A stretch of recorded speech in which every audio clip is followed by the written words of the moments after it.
여기저기에서 간병인 보험 보장이 축소됐다는 말 들어보신 적 있으시죠? 원래는 최대 20만원까지 보장해주는 곳이 있었는데 현재는 보장이 축소돼서 10만원까지 보장해주는 곳도 있습니다. 물론 아직 축소되지 않은 곳도 있는데요. 다만 보장이 줄어드는 흐름을 다른 회사들도 벗어나긴 어려울 거라 예측됩니다. 간병비 부담으로 노후 대비는 해야겠고, 그렇다고 보장은 또 맘에 안 들고 가입을 할지 말지 고민하는 여러분을 위해 간병인 보험을 대체할 만한 4가지 플랜을 소개해 드릴 건데요. 첫째, 간병인 입원 지원비 페이백 특약. 두 번째, 체증형 간병인 보험. 세 번째, 간병인 지원 일당. 네 번째, 가족 요양도 보상되는 재가급여 보험. 현재 간병인 보험 보장이 아쉽다면 다른 대체할 플랜을 찾아보면 그만입니다. 지금부터 하나하나 자세히 설명드릴 건데요. 오늘 영상 끝까지 시청해 주시고 구독과 좋아요도 한 번씩 눌러주세요.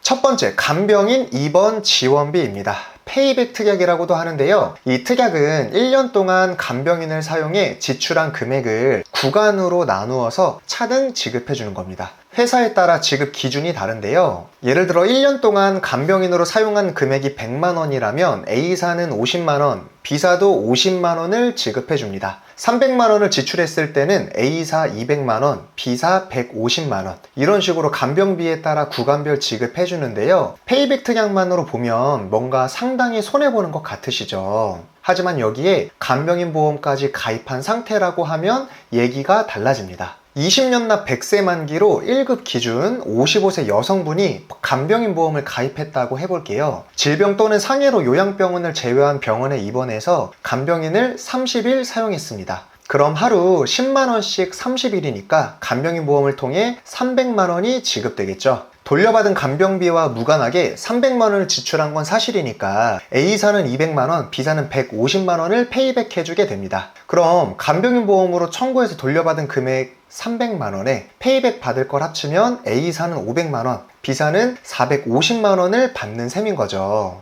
보도자료에 따르면 간병인을 고용한 사람들 중 간병비로 하루 11만원 이상을 지출한 비중이 40.8%나 된다고 하는데요. 보장이 10만원으로 축소되면서 지출이 더 많아지거나 보장이 빠듯했던 건 사실입니다. 하지만 여기에 페이백 특약까지 더해지면서 보장이 부족할 거란 우려는 눈 녹듯 사라진 거죠. 보험료는 A사는 41세 남자 8,340원, 여자 8,845원, B사는 남자 17,510원, 여자 16,642원이었습니다. B사가 A사에 비해 2배 정도 보험료가 비싼데요. 그 이유는 A사에선 요양병원에서 지출한 간병비는 페이백 특약 합산액에 적용되지 않기 때문인데요. 사실 간병인 보험 보장 축소가 요양병원에서의 간병인 사용 특약엔 크게 영향을 안 받았어요. 9만원이었던 한 곳을 빼곤 모두 5만원이었습니다. 페이백을 가입하는 이유가 보장 축소를 대비하기 위해서잖아요. 그 목적으로 보면 요양병원이 페이백 합계에 포함되지 않는 건 큰 문제는 안 된다고 봅니다. 두 회사 모두 최소 보험료가 존재하는데요. A사는 만원, B사는 2만원입니다. 다만 다른 간병인 특약과 함께 가입하면 되기 때문에 최소 보험료는 크게 신경 쓰지 않아도 되겠네요. 간병인 입원 지원비, 즉 페이백 특약은 간병인 보험 보장이 줄었음에도 부족한 부분만큼 메워줄 수 있는 최적의 대체 플랜이라 생각합니다. 회사마다 보장 조건이 다르다 보니 이 부분은 확실한 비교가 필요해 보이네요. 두 번째는 체증형 간병인 보험인데요. 이 플랜에 대해서는 많이 들어보셨을 거예요. 가입 후 일정한 기간이 지나면 가입 금액이 체증되는 구조인데요. 쉽게 말해서 내가 내는 보험료는 그대로인데 내가 나중에 간병인을 써서 받을 보험금이 계속 올라간다 라고 생각해 주시면 됩니다. 사실 물가 상승과 인건비 상승을 대응하기 위해 만들어진 특약이지만 보장이 축소되면서 중요성이 더 커진 플랜이기도 합니다. 회사에 따라 체증되는 구조는 다르지만 공통적으로 20년 뒤 2배 인상되는 점은 같은데요. 처음 가입한 금액이 10만원일 때 A사는 5년 주기로 12만원, 15만원, 18만원, 20만원으로 체증이 됩니다.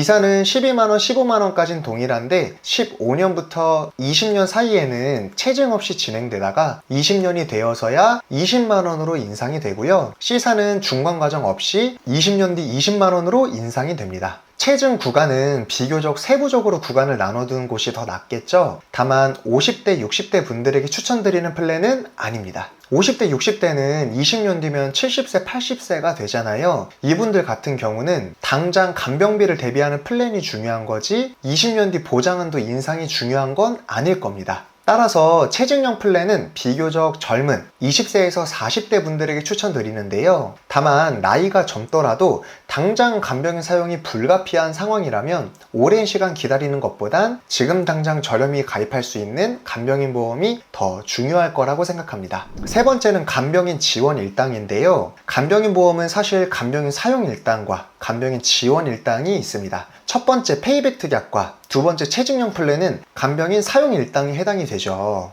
간병인 사용 일당은 우선 가입자가 직접 간병인을 고용한 뒤 지출한 비용을 영수증 청구를 통해 가입 금액을 보상받는 구조인데요. 직접 간병인을 찾아야 한다는 수고로움이 있긴 하지만 가족이 간병해도 보장된다라는 장점이 있습니다. 또 보험료 인상 없는 비갱신형이라 갱신 보험료 부담도 필요가 없죠. 반면 간병인 지원 일당은 가입자가 입원하기 48시간 전에 간병인 요청을 하면 보험사가 보내주는 방식인데요. 직접 간병인을 찾을 필요가 없이 신청만 하면 되는 편리함이 있습니다. 다만 10년 갱신형 구조이다 보니 가입 후 10년이 지나면 보험료가 인상된다라는 걱정이 있죠. 또 요즘 같은 시대에 성향이 안 맞는 간병인이 파견된 날에는 감정적으로 불편해질 수가 있습니다. 하지만 직접 간병비를 지출할 필요가 없다 보니 물가, 인건비 상승에 대한 걱정은 없겠네요. 그럼에도 사실 많은 분들이 가족 간병의 장점과 보장 금액이 크다는 이유로 간병인 사용 일당을 더 선호해 왔습니다. 무엇보다 비갱신형이라는 점도 한몫했죠. 그런데 최근 간병인 사용 일당의 보장이 줄어들면서 지원 일당을 찾는 분들이 생겨났는데요. 특히 연로하신 분들의 경우에는 갱신 주기가 10년인 점이 오히려 장점이 될 수 있다 보니 가족과 떨어져 계시는 분들이 많이 찾는 것 같습니다. 무엇보다 보험료가 상당히 저렴한데요. 40, 50대 남자는 만원에 60세도 17,000원 정도입니다. 여자는 40세는 만원대, 50세는 2만원 미만, 60세는 3만원 미만이면 충분한데요. 앞서 간병인 사용 일당과 비교하면 상당히 저렴하다는 걸 알 수 있죠.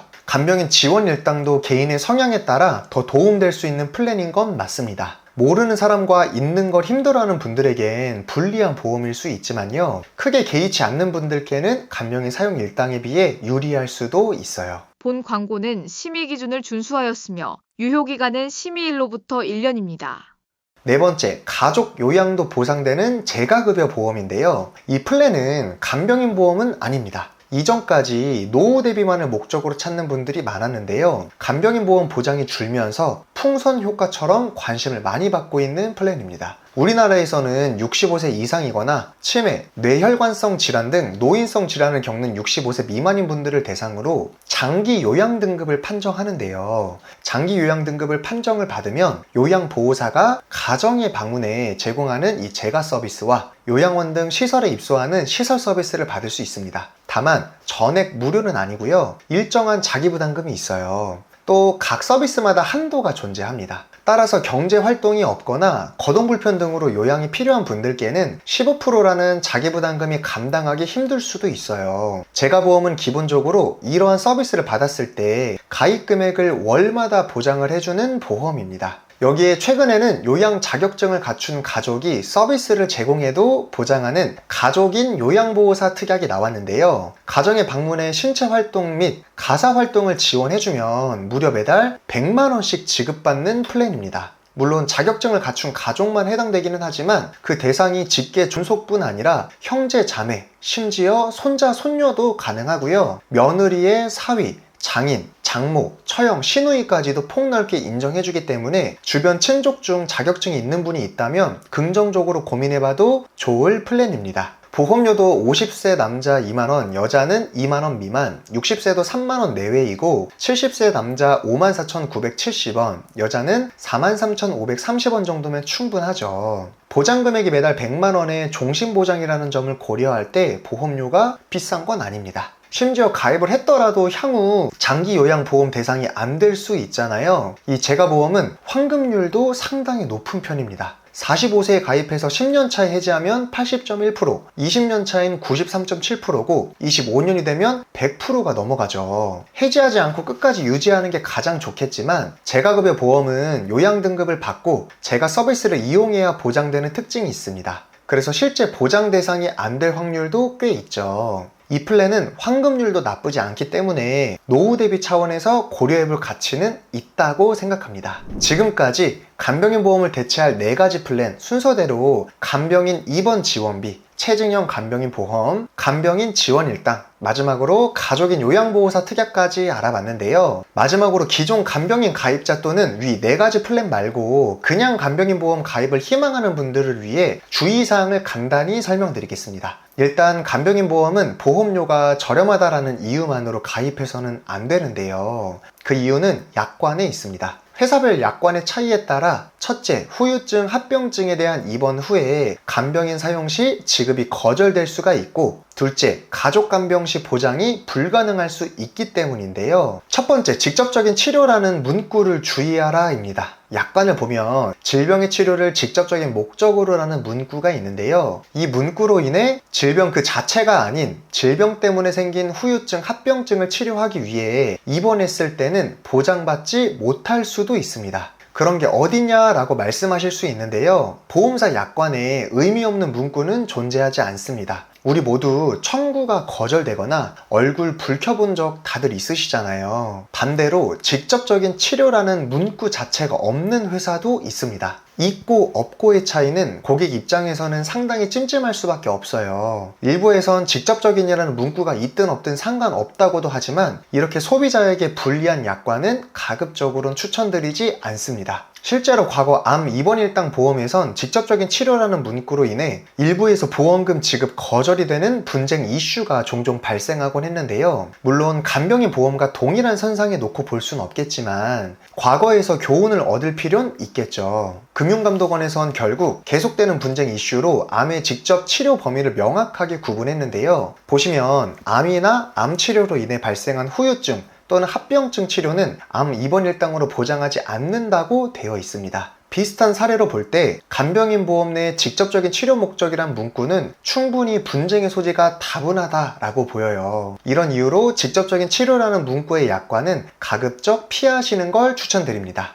두 번째, 가족간병 유무를 확인하라인데요. 약관을 보면 사업자 등록된 업체를 통하여 간병 서비스를 제공하고 이에 상응하는 비용을 지불한 게 확인된 자라고 되어 있습니다. 이런 약관을 가진 회사는 가족 간병 시에도 보장이 가능해요. 이처럼 일부 회사에선 가족을 간병인으로 사용하는 때에 보장하지 않는다라는 약관도 있습니다. 약관의 문제로 부지급 문제가 빈번히 발생하고 일부에선 과잉 청구 문제도 있다 보니 이런 이유로 작년 11월 간병인 보험 약관 개정에 대한 보도자료가 발표됐어요. 크게 2가지 내용인데요. 말씀드린 것처럼 간병인의 정의에 간병인 중개 서비스를 통한 간병인을 포함해 가족 간병 시 보장하지 않던 문제를 해결했습니다. 단서를 보면 직업 소개 사업 등록 업체로 한정한다 라고 되어 있는데요. 가족이 간병받기 위해선 어플을 통해 간병인으로 고용을 해야 하는데 저희 보험 종착지에서 확인한 결과 케어네이션을 포함한 대부분의 플랫폼은 직업안정법상 직업 소개 사업으로 등록이 되어 있었습니다. 즉 큰 문제는 없어 보인다 라는 의미이고요. 두 번째는 증빙 서류인데요. 간병 사용 계약서, 간병인 사용 확인서, 간호기록지 등의 서류 요청을 할 수 있다고 되어 있습니다. 아무래도 허위 청구를 통해 지급받으려 한 사례들이 있었기 때문으로 보이는데요. 실제로 골절로 인한 수술 및 입원을 한 A씨가 간병비 지급 내용을 입증할 수 없다는 이유로 지급을 보류한 적이 있었습니다. 앞으로 간병인 고용 시에는 서류 준비에 대해서는 보다 꼼꼼한 준비가 필요할 수 있어요. 오늘은 간병인 보험의 보장 축소에 따른 대체 플랜 4가지와 간병인 보험을 가입하려 하는 분들을 위한 약관상 주의할 점 2가지를 제가 말씀드렸는데요. 간병인 보험의 세계는 파면 팔수록 더 어렵게만 느껴지는 것 같아요. 그럼에도 소비자분들에게 올바른 정보를 전달하고 제대로 된 판단을 통해 손해보지 않게끔 도와드리는 게 저희의 몫이라고 생각합니다. 저희 보험 종착지에서는 불필요한 보험료의 부담은 줄이고 최소한의 보험으로 최대의 든든함을 느끼실 수 있도록 33개사 보험회사의 객관적인 통계 자료를 분석해 한 분 한 분 상황에 맞춘 합리적인 설계를 보장부터 청구 관리까지 꼼꼼하게 도와드리고 있으니까요. 오늘 영상에 대한 관심이 있으시거나 정확한 간병인 보험 설계가 필요할 때 영상의 번호로 언제든 연락 주시기 바라고요. 오늘 영상이 도움되셨다면 구독과 좋아요도 한 번씩 부탁드리겠습니다. 감사합니다.